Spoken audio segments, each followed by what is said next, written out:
Assalamualaikum warahmatullahi wabarakatuh. Good morning everyone. I hope you are always happy and in a good condition. The Honorable Mr. Muhammad Arif Al-Hakim as the lecturer of SLA subject and all of my friends whom I love. Today we are from A group will presentation about our material by the theme affect and other individual differences. But before it, let me tell you about our member first. I am Devia Febrianti as the first speaker, Yeni Hoirunisa as the second speaker, and Titin Suharni as the third speaker. I will explain about the first material is personality and L2 learning. One of the factors that have been suggested to be related to L2 learning is personality. Personality is the individual features or characteristics that determine potentialities and common abilities, and that it's exclusive to an individual. Richard N. Smith, 2002, defined personality as those aspects of an individual's behavior, attitude, beliefs, to actions and feelings which are seen as typical and distinctive of that person and recognized as such by that person and others. The relationship between personality and academic performance in general has received some support both theoretically and empirically. As reviewed in meta-analysis Poropa 2009, personality could impact on academic performance through socially valued behaviors and individuals' willingness to perform academically and through different learning and motivational mechanisms. Example is conscientious learners perform better academically through sustained effort and goal setting, while extraversion contributes to academic success because of strong desire to learn and positive reframe of stress. Jadi, salah satu faktor yang terkait dengan pembelajaran L2 adalah kepribadian.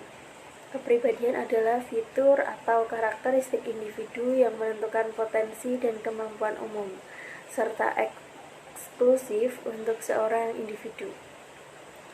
Richard dan Smith pada tahun 2002 mendefinisikan kepribadian sebagai aspek-aspek dari perilaku, sikap, keyakinan, pikiran, tindakan, dan perasaan individu yang dilihat sebagai khas dari orang itu dan diakui oleh orang lain. Hubungan antara kepribadian dan prestasi akademik secara umum telah mendapat dukungan baik secara teoritis maupun empiris. Seperti yang diulas dalam meta-analisis Poropat tahun 2009, kepribadian dapat berdampak pada kinerja akademik melalui perilaku yang dihargai secara sosial dan kemauan individu untuk berprestasi secara akademis, serta melalui mekanisme pembelajaran dan motivasi yang berbeda. Misalnya, pelajar yang teliti tampil lebih baik secara akademis melalui upaya berkelanjutan dan penetapan tujuan, sementara ekstraversi berkontribusi pada keberhasilan akademis karena keinginan yang kuat untuk belajar dan kerangka positif dari stres. Kepribadian sebagai salah satu karakteristik individu utama peserta didik juga telah disarankan sebagai prediktor yang signifikan untuk keberhasilan pembelajaran L2. There are several reasons for the language teacher have to put personality into consideration when teaching a second language. One of the reasons is that when learning L2, learners' personality and emotion are fully involved. Even though there are many other factors that may influence the success of language learning, personality factor is an internal factor that should not be neglected, as the ignorance of relationship between personality factors and language learning will bring about negative influence on teaching and learning effect. This is supported by Shahila and Meenakshi 2012 in relation to their research, who claim that learners bring to the classroom their affective stage, which influence the way they acquire L2 and not just their cognitive abilities. According to Murray and Mount, the extent of an individual's ability to achieve information depends on his or her individual personality. Similarly, Montero et al. In 2014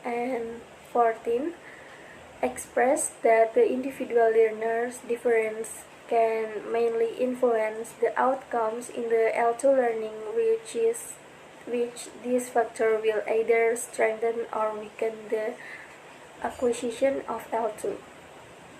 Ada beberapa alasan bagi guru bahasa untuk mempertimbangkan faktor kepribadian peserta didik ketika mengajar bahasa kedua. Yang pertama yaitu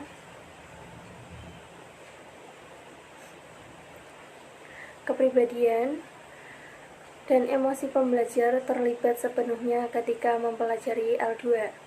Meskipun banyak faktor lain dapat mempengaruhi keberhasilan dalam pembelajaran bahasa, faktor kepribadian ini merupakan faktor yang internal, tidak boleh diabaikan karena ketidaktahuan akan hubungan antara faktor kepribadian dan pembelajaran bahasa yang akan memberikan pengaruh negatif pada proses pembelajaran. Hal ini didukung oleh Shahila dan Meenakshi pada tahun 2012 dalam kaitan penelitian mereka yang menyatakan bahwa pelajar membawa ke kelas keadaan efektif mereka yang mempengaruhi cara mereka memperoleh L2 dan bukan hanya kemampuan kognitif mereka. Menurut Murray and Mount pada tahun 1996, sejauh mana kemampuan individu untuk mencapai informasi tergantung pada kepribadian individunya. Demikian pula, Montero dan teman-teman pada tahun 2014 menyatakan bahwa perbedaan individu pembelajar terutama dapat mempengaruhi hasil dalam pembelajaran pemerolehan bahasa kedua, di mana faktor ini akan memperkuat atau melemahkan perolehan bahasa kedua. And next is there are three main models of personality that use in SLR research.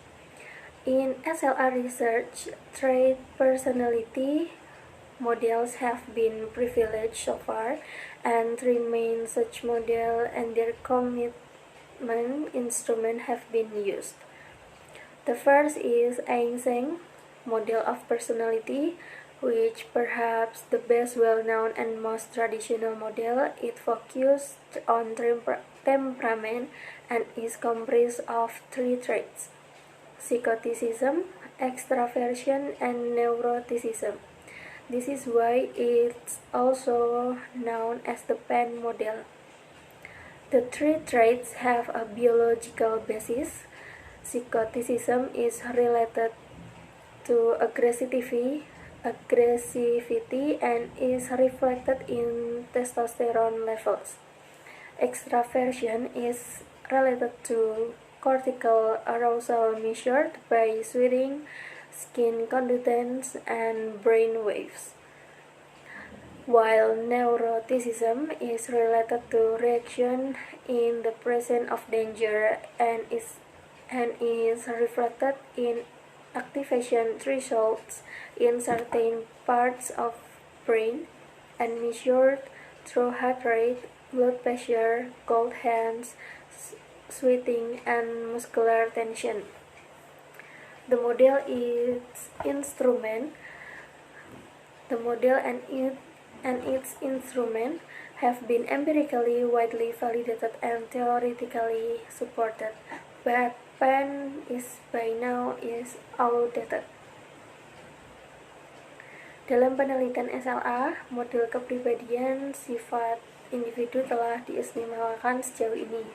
dan 3 model utamanya telah digunakan. Yang pertama yaitu ada model kepribadian Eysenck, yang mungkin merupakan model paling terkenal dan paling tradisional. Model kepribadian ini berfokus pada temperamen dan terdiri dari 3 sifat, yaitu psikotik, ekstraversi, dan neurotitisme. Inilah sebabnya mengapa model ini juga dikenal sebagai model PEN. Ketiga sifat tersebut memiliki dasar biologis. Psikotisisme terkait dengan agresivitas dan tercermin dalam kadar testosteron, sedangkan extraversion terkait dengan gairah kortikal diukur dengan berkeringat, konduktansi kulit, dan gelombang otak. Sedangkan neurotisisme terkait dengan reaksi yang dihadapkan dalam melalui detak jantung, tekanan darah, tangan dingin, berkeringat, dan ketegangan otot. Kemudian model yang kedua yaitu adalah Myers and Briggs.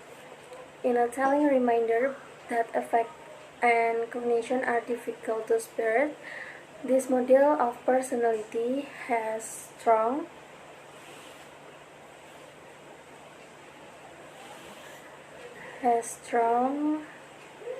focus on cognitive style or preferred ways to processing information, which we will examine in extraversion or introversion. Myers and Briggs propose 4 traits with 2 opposite poles: extraversion or introversion, feeling or thinking, perceiving or judging, and intuiting or sensing. The Myers-Briggs Type Indicator is a well-known survey instrument widely used despite important research versions that have led to researchers using in over recent years.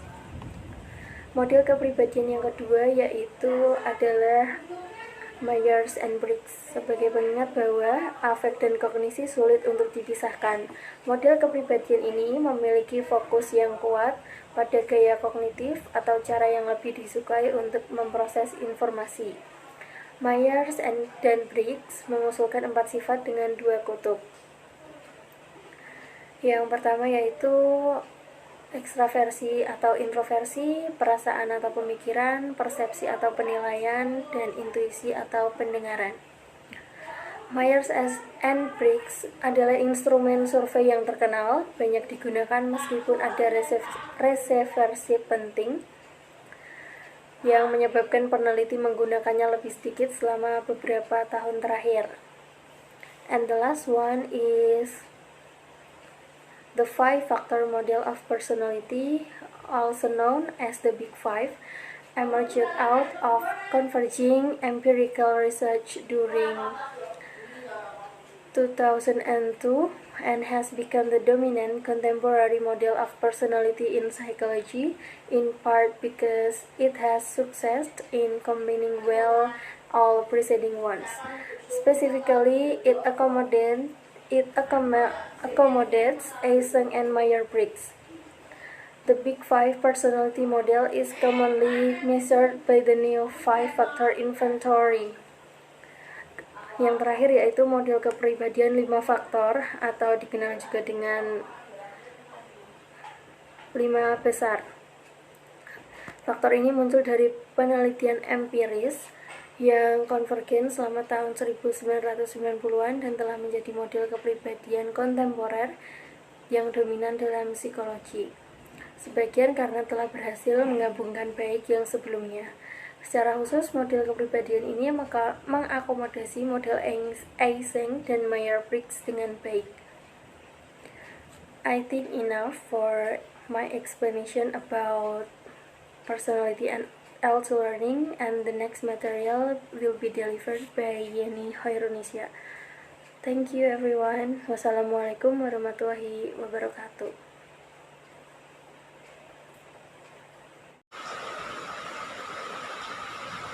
The Wiley administered the Eysenck Personality Inventory to 100 last year high school students, approximately half of whom were male and half female. In Belgium, the study is unique in that all participants were multilingual individuals and thus relationships between personality and confidence level in their L2 versus their L3 would be comparable for the psychotic and to a weaker extent. Extraversion and neuroticism were predictors on anxiety for L3 English. The relationships were similar in magnitude for L2 French anxiety, but statistically not significant. More firm evidence was gleaned in Diwali and Furham, who investigate the relationship between extraversion and fluent speech production among 25 L2 French learners in Belgium. They were all Flemish, Dutch L1 university students between the ages of 18 and 21, and they had studied French as foreign language in high school for 6 to 8 years. They were rated extraversion via the Eysenck Personality Inventory. Diwali mengelola inventarisasi kepribadian Eysenck kepada 100 siswa sekolah menengah tahun lalu. Kira-kira setengah dari mereka adalah laki-laki dan setengah perempuan di Belgia. Dia juga mengukur tingkat kepercayaan diri dan kecemasan mereka yang dilaporkan serta nilai kelas yang tercatat. Studi ini sangat unik karena semua peserta adalah individu multibahasa, dan dengan demikian hubungan antara kepribadian dan tingkat kepercayaan diri dalam L2 mereka versus L3 mereka dapat dibandingkan. Sebagian besar peserta adalah penutur bahasa Belanda S1, dan semuanya telah belajar bahasa Prancis sejak usia 10 tahun dan bahasa Inggris sejak usia 12 tahun. Dan sekitar separuh dari mereka juga telah mempelajari bahasa L4 Jerman atau Spanyol. De Wailly menemukan bahwa psikotisme pada tingkat yang lebih lemah, ekstraversi dan neurotisme merupakan prediktor kecemasan untuk bahasa Inggris L3. Hubungannya serupa besarnya untuk kecemasan bahasa Prancis L2, tetapi secara statistik tidak signifikan. Kemudian, bukti yang lebih kuat dikumpulkan De Wailly dan Furham yang menyelidiki hubungan antara ekstraversi dan produksi bicara yang lancar di antara 25 pelajar bahasa Prancis L2 di Belgia. Mereka semua adalah mahasiswa Flemish berusia antara 18 dan 21 tahun, dan mereka telah belajar bahasa Prancis sebagai bahasa asing di sekolah menengah selama 6-8 tahun, sekitar 1.200 jam. Mereka dinilai berdasarkan ekstraversi mereka melalui Eysenck Personality Inventory. Para peneliti kemudian memeriksa 7 kualitas linguistik yang dimanifestasikan dalam 30 menit pidato per pelajar. Mereka menemukan korelasi yang cukup besar dalam rentang 0,40 hingga 0,55 antara ekstraversi dan 6 dari 7 variabel, dan khususnya yang jelas efek untuk ukuran kelancaran kecepatan bicara.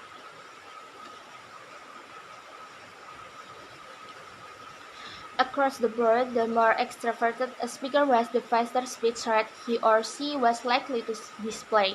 The speech had been elicited under 2 conditions: a high-stress 10-minute oral exam situation and a more relaxed, intimate conversation with the researchers. It turned out that the stress of the situation made a noticeable impact on introvert but not extroverted speakers. Specifically, there was suggestive evidence that under so stressful conditions, the introvert participants achieved higher lexical richness and more explicit language, but at the expense of engaging in more hesitation, marked lexical search, and in more disfluency.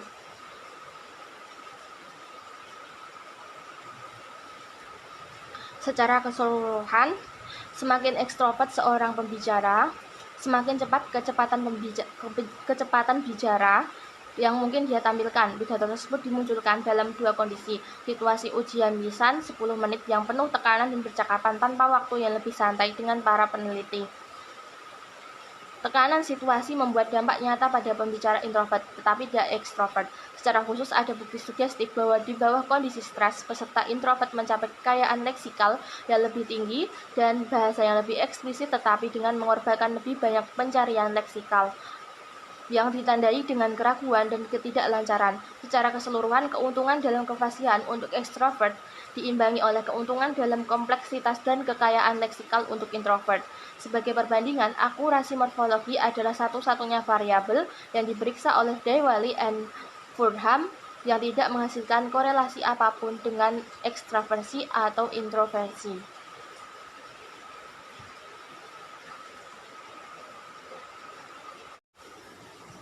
Assalamualaikum warahmatullahi wabarakatuh. I am Yuni Khairunisa. I will explain about extraversion and speaking style. The personality trait of extraversion has always attracted the imagination of elder researchers, but the results were initially so mixed that they led to disillusionment and avoidance of research in this area, making extraversion an unloved variable in the L2 field. In the late 1990, however, SLR researcher Jean-Marc Dewayli and psychologist Adrian Fordham joined forces to champion a revival of L2 work on this variable, arguing for its importance at the crossroads between affect and cognition. Dewayli and Fordham point at three robust L1 findings in psychology. Extroverts have better short-term memory. They are more impervious to stress and anxiety than introverts, and they speak more fluently than introverts.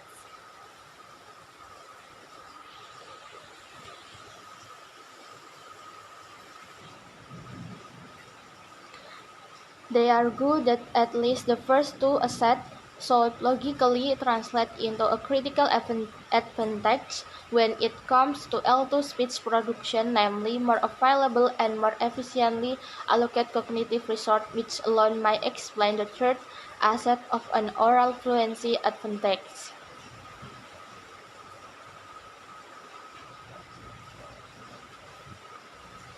Sifat kepribadian ekstraversi selalu menarik imajinasi peneliti L2, tetapi hasilnya pada awalnya sangat beragam sehingga menyebabkan kekecewaan dan penghindaran penelitian di bidang ini, menjadikan ekstraversi sebagai variabel yang tidak disukai di bidang L2. Namun, pada akhir 1990-an, peneliti SLA Jean-Marc Dewayli dan psikolog Adrian Fordham bergabung untuk memperjuangkan kebangkitan kerja L2 pada variabel ini dengan alasan pentingnya di persimpangan antara pengaruh dan kognisi. Mereka mensintesis bukti yang meyakinkan dari studi L1 yang menunjukkan bahwa extraversion dan gaya berbicara saling berkaitan. Dewayli dan Fordham menunjuk pada 3 temuan L1 yang kuat dalam psikologi, yaitu ekstrovert memiliki ingatan jangka pendek yang lebih baik. Mereka lebih tahan terhadap stres dan kecemasan daripada introvert. Kemudian, mereka berbicara lebih lancar daripada introvert. Mereka berargumen bahwa setidaknya 2 aset pertama harus secara logis diterjemahkan menjadi keuntungan kritis dalam hal produksi ucapan L2, yaitu sumber daya kognitif yang lebih tersedia dan dialokasikan secara lebih efisien, yang dengan sendirinya dapat menjelaskan aset ketiga dari keunggulan kefasihan lisan. Jika ekstraversi terbukti kondusif untuk lebih percaya diri dan lebih sedikit kecemasan tentang menggunakan L2, orang akan berharap untuk menemukan bahwa orang ekstrovert lebih mampu mempertahankan tingkat kefasihan yang lebih tinggi ketika berbicara dalam L2, bahkan di bawah kondisi stres. Implikasinya, orang mungkin juga berharap bahwa ekstrovert akan mencari dan memperoleh kesempatan yang lebih sering dan lebih kaya untuk menggunakan L2 daripada introvert. Semua ini pada gilirannya dapat menyebabkan ekstrovert memperoleh nilai yang lebih tinggi di kelas bahasa kedua dan untuk mencapai hasil belajar yang lebih baik dalam jangka panjang. Okay, Assalamualaikum warahmatullahi wabarakatuh. I want to explain about learner orientation to communication and accuracy. Dewayli and Fordham also make interesting theoretical connection between the extraversion or introversion personality trait and concern for accuracy versus communication. They summarize in the point in the following way. It also possible the extrovert and introvert make consciously or unconsciously different choice in the so-called speed accuracy trait of especially When they are under pressure, extrovert as risk takers may prefer more speed in speech production, whereas introvert greater caution and fear may cause them to slow down. Oke. Orientasi pembelajar pada komunikasi dan akurasi menurut Dewey dan Furnham. Pada tahun 1999 mereka membuat hubungan teoretis yang menarik antara sifat kepribadian ekstraversi atau introversi dan kepedulian terhadap akurasi versus komunikasi. Mereka meringkas poin tersebut dengan cara bahwa ekstrovert dan introvert membuat sadar atau tidak sadar pilihan yang berbeda, apa yang disebut trade-off kecepatan akurasi, terutama ketika mereka berada di bawah tekanan. Ekstrovert sebagai pengambil risiko dapat memilih kecepatan lebih dalam produksi berbicara atau pidato, sedangkan kehati-hatian dan ketakutan yang lebih besar daripada introvert dapat menyebabkan mereka lebih lambat. Kemudian, next, the Hungarian researcher Judith Kormos investigate whether communication in speech propensity or accuracy will differ in difference in speech production, and in particular in self-improvement movement, rather than looking at extraversion or others common personality traits. Nah, sedangkan menurut Judith Kormos, peneliti dari Hungaria, berpendapat bahwa dia menyelidiki apakah perbedaan dalam kecenderungan berbicara terhadap komunikasi atau akurasi akan tercermin dalam perbedaan produksi ucapan, khususnya dalam gerakan koreksi diri, daripada melihat ekstraversi atau sifat kepribadian umumnya. Nah, next, Kormos as well as Dewey and Furnham report effect for personality factor in terms of accuracy. So another possible prediction is that learners' personality and attention to communication or accuracy may impact speaking style by triggering trade-off between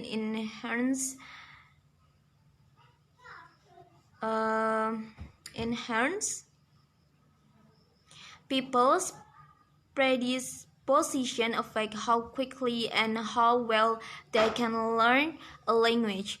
On the other hand, personality traits such as openness to experience, extraversion, attention to communication or accuracy, and so on influence goals and actions. And it's these goals and actions that have impact on ultimate achievement, the exposure to and interactions in L2, which in turn can increase their chance of progressing faster and better towards full L2 communicative competence. Jadi pada akhirnya bagaimana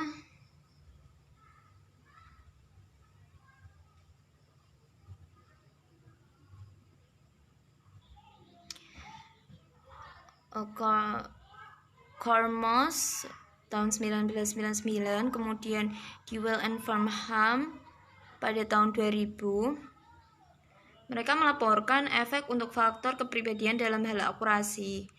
Prediksi lain yang masuk akal adalah bahwa kepribadian dan perhatian pelajar untuk komunikasi atau akurasi dapat berdampak pada gaya berbicara dengan memicu trade-off antara kelancaran dan kompleksitas daripada kelancaran dan akurasi.